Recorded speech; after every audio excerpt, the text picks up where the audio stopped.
Tchau. Olá, pessoal. Eu sou a Vitória, sou da graduação de Ciência Política aqui da UNB. E nós estamos com um projeto que visa entrevistar a galera que participa das extensões do Instituto de Ciência Política e conhecer um pouco mais dessa extensão. Hoje eu estou aqui com as meninas do Observatório do Congresso. Não é isso, gente? Que eu posso errar. E elas vão contar um pouquinho sobre o que é essa extensão, o que elas estão fazendo lá atualmente. Bom, gente, eu queria que vocês dissessem o que é o Observatório do Congresso, porque eu confesso que eu particularmente não conheço essa extensão, estou curiosa. Como surgiu, quem foi o idealizador ou idealizadora, quais são se vocês se dividem em grupo de trabalho, o que vocês fazem hoje, se vocês produzem pesquisa, se não, no que vocês trabalham e se já teve outros trabalhos anteriores que vocês não fazem mais. E qual que vocês estão trabalhando agora no momento? Perfeito. Você Pode falar? Eu sou a Evelyn, eu sou doutoranda em Ciência Política aqui na UNB. Fiz a minha graduação e o mestrado aqui também, no IPOL. Estou na extensão do Observatório do Congresso desde 2023. Meu nome é Beatriz, sou cientista política aqui pela UNB também. Atualmente estou fazendo pós-graduação em administração pública, então estou tentando achar meu rumo ali na ciência política. E estou no Observatório do Congresso desde 2023 também. Que legal. Entramos juntas, acho que no mesmo processo, né, Ana? Eu acho que sim. Acredito que sim. O idealizador desse projeto foi o professor Adriano Bala, né? E o projeto começou em 2020, na época da pandemia ainda. A princípio, a ideia do projeto era voltada totalmente para o público do Twitter, não o antigo Twitter, agora o X. Porque é uma comunicação um pouco mais rápida, um pouco mais fluida, é uma plataforma que tem um algoritmo que permite você viralizar de alguma forma, né, com mais facilidade do que o Instagram, por exemplo. Tem um público mais direcionado ali também, né? Por exemplo, a gente tem a participação de muitas pessoas que se interessam por política no Twitter, né? Enfim, de diferentes contextos, e a gente busca alcançar esse público. Durante esse período, né, da pandemia, um pouco depois ali, até 2022, o Observatório estava bem pujante. A gente conseguiu publicar alguns artigos em jornais, em revistas. O Observatório tem um pouco dessa pegada, né? Uma extensão, mas que também tem um braço na pesquisa muito forte.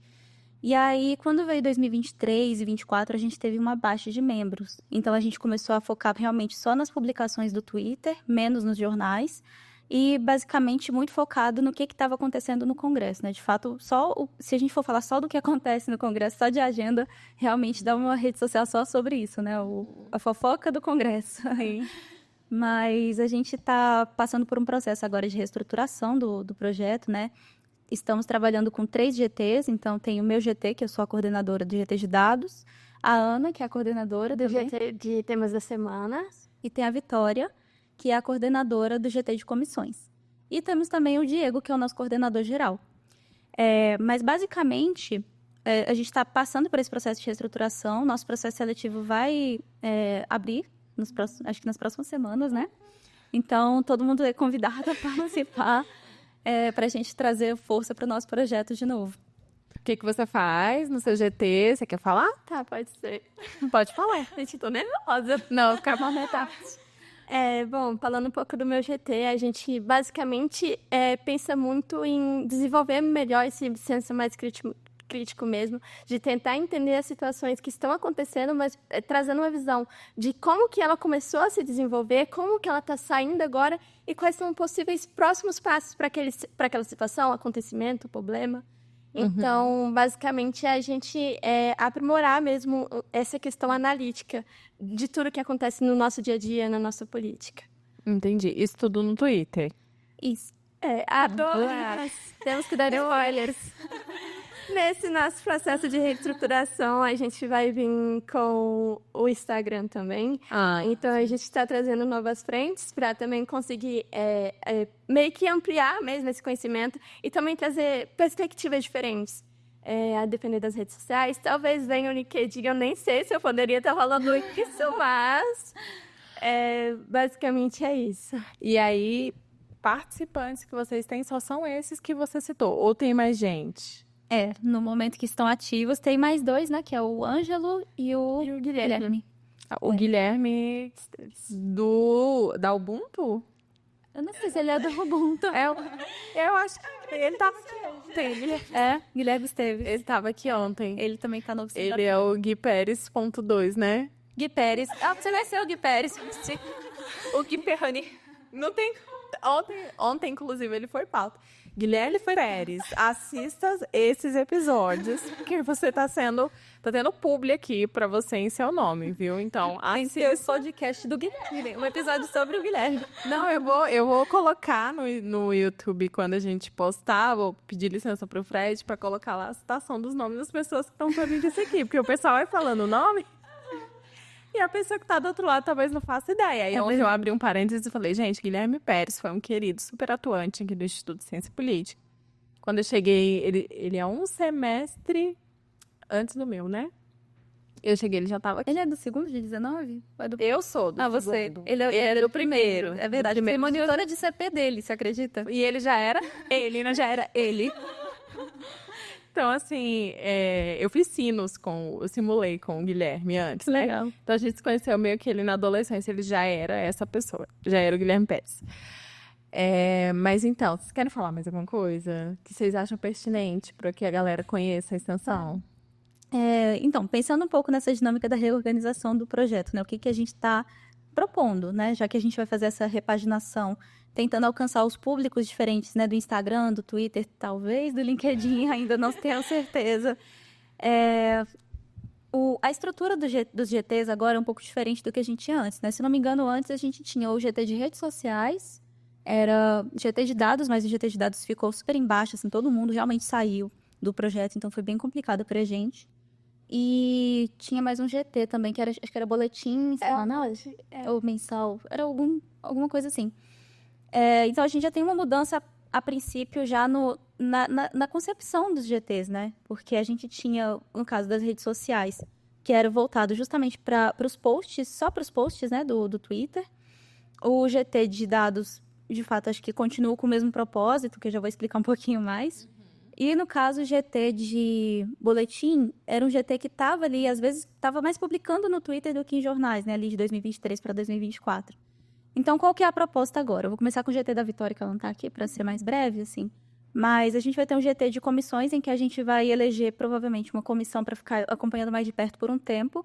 E com o apoio do GT de dados, porque o GT de dados vai ser um GT de meio para apoiar os dois GTs fim ali, que são o GT de comissões e o GT do tema da semana, né? E eventualmente também para fomentar a publicação em revista. Em revista não, desculpa. Fomentar a publicação em jornais. Talvez em revistas também, né, se tiver espaço para isso, revistas acadêmicas. E no caso do GT de comissões é isso, a gente vai focar e analisar, por exemplo, o tempo que um projeto de lei leva para ser aprovado numa comissão, um projeto que está pujante ali, em pauta, em evidência, sendo discutido na mídia, etc. Não vou dar muito spoiler, porque a gente já tem alguns temas definidos, né? Então, vamos deixar para mais para frente. No caso do GT de dados, a gente tem o propósito de estruturar realmente bancos de dados primários e secundários. Começar pelos secundários, provavelmente, porque são mais fáceis, né? Os dados secundários são dados que já estão disponibilizados de alguma forma, em alguma plataforma, e é questão de organização para a gente trabalhar com eles, né? E o Congresso tem realmente uma transparência muito boa, assim, de forma geral, né? Tanto a Câmara quanto o Senado, para a gente trabalhar com isso. E o nosso propósito no GT vai ser esse, né? Gerar os insights para os outros GTs rodarem. E aí tem o GT da Ana, se você quiser falar mais alguma coisa do seu GT. Eu acho que é bom. Nossa, é isso. Você já apresentou, quer falar mais alguma coisa? Acho que... Então... Em termos de quantidade de membros, né? Que a gente está com a expectativa, assim, para cada GT. Para o GT de dados, por exemplo, eu acho que a gente vai precisar de em torno de 5 pessoas para atuarem. A ideia não é que seja uma coisa muito cansativa para as pessoas, né? Porque, assim, todo mundo tem a sua ocupação, né? Tá na graduação, tem outros projetos, às vezes está estagiando. Então, a gente tem que levar isso em consideração. Mas acho que 5 pessoas funcionaria bem para trabalhar, talvez, um projeto maior ali de coleta de dados. E em coisas menores que a gente consegue pegar ali no dia a dia também. Em torno de 10 horas semanais no máximo, assim. Máximo mesmo. Talvez até menos. Não sei como seria a demanda do seu GT. Pois é, eu acho que a gente não chegou assim a definir, o número exato, por ser mais Uhum. até dinâmico. Mas a gente organizou mais assim por uma questão de dinâmica na semana mesmo. Da gente ter realmente um apoio ali de pelo menos 2 pessoas. Pra gente, que nem Ai, pelo amor de Deus, eu vi ele que nem a Evelyn falou, da gente não poder sobrecarregar, porque a gente também entende, né, todas as questões que envolvem pro além de uma extensão também. Sim, sim. Eu queria que vocês comentassem que meio que vocês já começaram abordando isso, de como que vocês entraram e por que que vocês escolheram essa extensão em específico para participar, né? Porque a gente sabe que tem um leque aqui no IPAU de extensões. Bom, eu entrei no começo ali do meu mestrado ainda, né? Acho que o processo seletivo deve ter aberto, fiquei em março do ano passado. Eu acredito É. que sim. Então, e na época eu estava trabalhando com relações governamentais, né? Hoje eu trabalho com pesquisa. Guerreira. Ai, meu Deus. Realmente, não é uma profissão fácil. Não é fácil. Não que ser pesquisador Vocês estavam seja, comentando aqui que a maioria das pessoas entrou em ciência política reclamando da parte teórica. Eu vim pra ciência política por ser teórica. Caramba. Porque eu fujo. Eu nunca tive experiência, né? Meus estágios não foram em HelGov. Então, eu, de fato, não sei, assim, não me vejo na prática. Eu entrei mesmo porque eu queria essa coisa densa. Não, e assim, fica a dica também pro pessoal, a gente vê que o embasamento teórico que a gente tem na ciência política é excelente, assim, para fomentar essas análises mais críticas mesmo do cenário político, né? Porque tudo que a gente vê acontecendo, a gente, assim, pelo menos enquanto pesquisadora, né, com a cabeça de pesquisadora, a gente tem que recorrer à literatura. Por que que tá acontecendo aqui? Vamos olhar para a literatura, se tem alguma coisa, e analisar em cima disso, né? Eu sentia falta um pouco desse diálogo da literatura com áreas de relações governamentais, sabe? Com essa parte de análise de cenário mesmo. E hoje, com a formação que eu tenho e esse background todo que eu tive aí na pós-graduação, eu percebo que eu adquiri muitas habilidades mesmo para, talvez, se eu tiver que voltar para esse mercado, eu consigo caminhar por outros vieses que talvez sejam mais úteis, mais, sabe, produtivos, por causa do embasamento, inclusive, teórico. Então, gente, não negligenciem formação teórica da ciência política. Mas voltando, né? Como é que eu fui parar nessa extensão? Como eu trabalhava com o HelGov, eu estava muito inserida no contexto ali do Congresso Nacional, né? De acompanhar projeto de lei, acompanhar a comissão, etc. E eu vi no projeto uma oportunidade para tentar unir as duas coisas. A parte prática que eu já estava acostumada a fazer e um pouco da parte teórica, já que é um projeto que tinha esse braço um pouco mais acadêmico. E aí eu fui alocada no GT de redes sociais, que era o GT que fazia os posts pro Twitter, né? E foi legal, assim, não é uma coisa pesada, né? Porque o trabalho era muito dividido, tinham vários membros, então a gente tinha, acho que mais ou menos uma vez por mês que a gente fazia uma publicação que a gente ficava responsável mesmo por aquela publicação ali de Câmara, Senado, o que aconteceu, fazer um review, assim, da semana, sabe? E foi bem legal, porque, assim, era isso. Só que aí a gente estava sentindo falta da integração da equipe, aí, né, teve a questão do projeto nascer na pandemia, e as pessoas foram saindo, foram se formando, principalmente. E aí foi tendo essa baixa, então, acho que é um pouco disso, né? O projeto nasceu na pandemia, então já nasceu com essa dificuldade de integração das pessoas. Então, é uma coisa que a gente precisa rever também, né? Para fazer as pessoas permanecerem, ter uma transição menos brusca, né? Um fluxo maior de pessoas entrando e saindo, assim, que funcione, né? Para não deixar o projeto parado. E tá tudo bem, né? Estamos nesse processo aí de novo. Que legal. O bom, gente, no caso da extensão dela, vai abrir processo seletivo agora nos próximos dias, né? Das duas. E aí, eu sugiro que quem for assistir, porque vai ser postado nos próximos dias, se inscreva se for estudante aqui de ciência política. Você quer falar alguma coisa? Não, pode ser. A minha caminhada, assim, com as extensões já é meio assim, né? Eu fico brincando muito, porque quando eu entrei para ciência política, eu ficava tipo assim, nossa, legal, né? Vou fazer ciência política. Só que aí eu cheguei no meu primeiro semestre e eu não vi praticamente nada de ciência política, tirando a introdução à ciência política. Porque, gente, acho que não é isso que eu quero não, hein? Só que aí eu fui continuando, aí quando vai chegando nos outros semestres, a gente vai vendo mesmo essa parte de política, a gente vai conhecendo o curso, conhecendo o que tem para além do curso também. Aí eu falei assim, não, agora que eu já conheci, eu gosto, eu realmente gosto, eu quero poder aprofundar isso de alguma forma, e eu comecei a fazer extensões. Aí foi quando eu falei assim, eu passei tanto tempo sem fazer nada, eu vou fazer tudo de uma vez só, né? Aí eu fui pegando tudo. Eu embalei extensão com pesquisa, com TCC. E aí foi quando eu conheci o Observatório do Congresso. Eu confesso que o que me chamou muita atenção foi a parte de dados. Mas chegou lá na entrevista, você vai querer? Eu falei, acho que eu não consigo não, hein? Mas agora, fazendo parte do projeto, inclusive, gente, não tenha medo não, viu? Eu tive um medo ali interno, mas estou aqui como testemunho para falar que super não normal, precisa. né? Sim. Eu acho que tanta essa estranheza que você teve no início do curso, ela é muito normal. Eu escuto muito isso de várias pessoas que têm vontade de sair, não se veem, acabam, enfim, às vezes conseguem conciliar com uma dupla. Quanto a isso que você está falando, de você ter receio do que você vai fazer, né? Eu participei de grupo de pesquisa e a gente sempre fica assim, se sentindo com medo mesmo. Dá um temor de errar, de não saber o que você está fazendo, de ser péssima no que você está fazendo. Mas isso não é motivo de vocês não participarem de extensão. É incentivo, gente.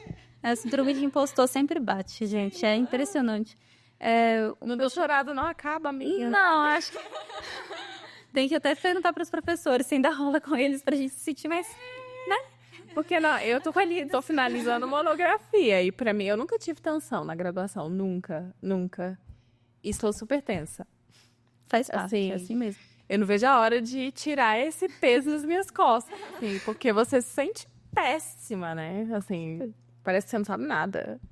Cara, e isso é muito real, porque, assim, é normal também, porque como a gente ainda é muito jovem, né, quando tá começando a graduação, ou não necessariamente jovem de idade, mas jovem na academia mesmo, que eu falo, né, de maturidade acadêmica, é a chance que a gente tem de errar. A graduação, começo ali do mestrado, eu mesma tenho uma trajetória muito louca, principalmente na pesquisa, assim, eu tenho uma agenda tão aberta que agora no doutorado é que eu tô entendendo o que eu quero e tô afunilando.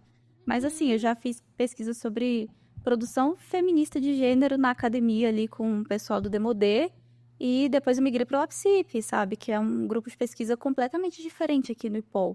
São grupos opostos, assim, em termos teóricos, metodológicos, né? Não exatamente opostos, mas, assim, seguem vertentes diferentes, né? E, enfim, mas são experiências que são muito importantes a gente ter, né? Pra gente entender o que a gente quer também. E só se aprende errando, né? E E assim, fazendo, botando a na massa. Tem muita coisa que a gente estuda, teórica, a parte metodológica, que a gente só vai entender aplicando, fazendo uma pesquisa de fato, fazendo um artigo, fazendo essas coisas aí. e eu acho que rola também de pensar que você não é a única pessoa que está sendo avaliada por um professor. Várias outras pessoas estão na mesma situação que você, passando pelo mesmo perrengue, e é isso, bola pra frente, porque no fim das contas as coisas ficam pra trás.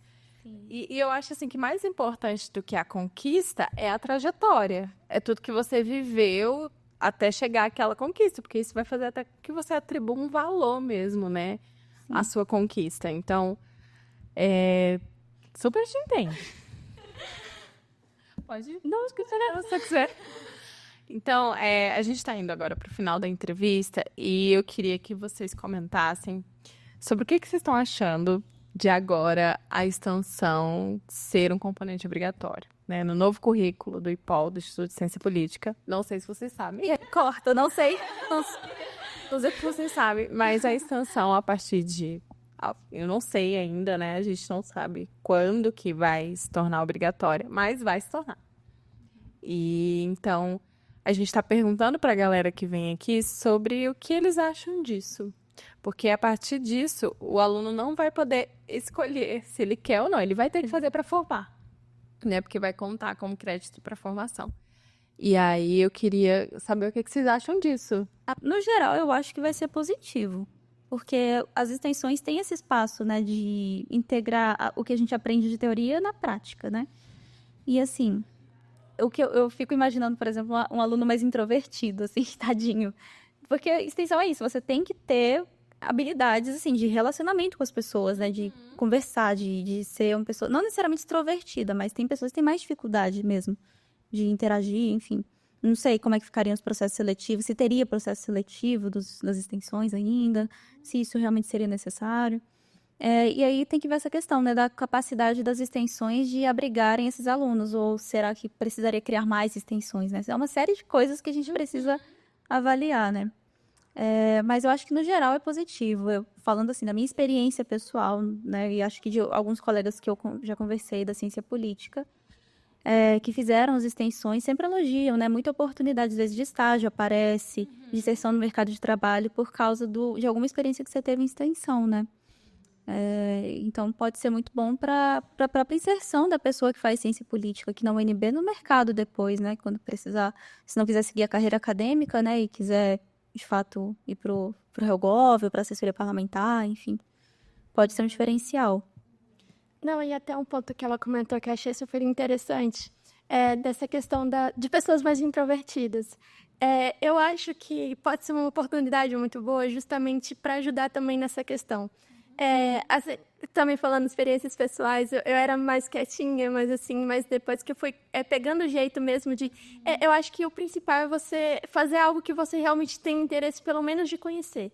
Eu não sei do que eu gosto. Vai testando, até você ver algo ali que você mais se encaixa. E eu acho que esse movimento acaba por sendo natural, de você conseguir se desenvolver, porque você está gostando daquilo que você tá fazendo, daquilo que você está aprendendo. E isso, assim, várias pessoas também já me falaram, nossa, eu era mais quietinho, mais novinha, mas depois que eu fui entrando nos projetos, fui conhecendo muitas pessoas, porque ali no dia a dia, na rotina de desenvolver mesmo as atividades, vai acabar que uma hora ou outra você vai conversar um pouco mais ali e vai também tender a ampliar essa capacidade também. Então, acho que pode ser uma oportunidade nesse sentido.